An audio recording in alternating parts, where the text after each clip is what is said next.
First time for Countdown's number 2 story. Tonight's worst persons in the world. The bronze to Rudy Giuliani on with comedian Rush Limbaugh, who asks, you realize how many times Bill Clinton was tested by Al-Qaeda?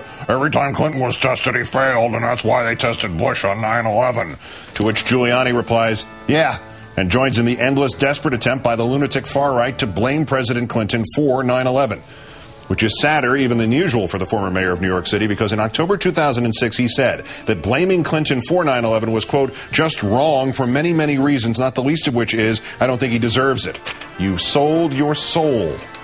Our runner-up, those in charge of the Nike Women's Marathon in San Francisco.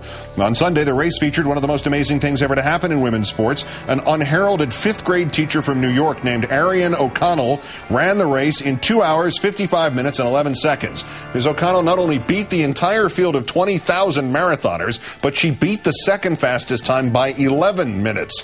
And somebody else was declared the winner because Arian O'Connell was not among the predetermined elite competitors. Only an elite competitor was permitted to win, even though she beat them all by 11 minutes. Today, after protests, the race announced O'Connell would be recognized as a winner. She'd get the full prize money, and they were now going to eliminate that elite competition idea.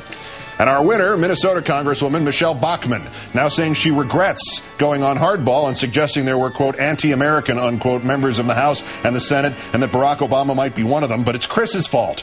Chris Matthews laid a trap and I walked into it. She says she'd never seen the show before. She also claims she did not, quote, call for an investigation of members of Congress for their pro-American or anti-American views, even though she insisted the media should conduct exactly that kind of, well, the word she used was expose. That would make her a liar. She's got bigger problems, though. Not only has her Democratic opponent, Elwyn Tinklenberg, raised about $1 million since her remarks, but the National Party has put $1 million more into his campaign. And Huffington Post now quotes 2 sources in the ad agency business in Minnesota who say the National Republican Party has pulled the ads it was buying for Bachmann. Bye. Michelle Bachmann, as of today, a likely lame duck congresswoman and today's worst person in the world.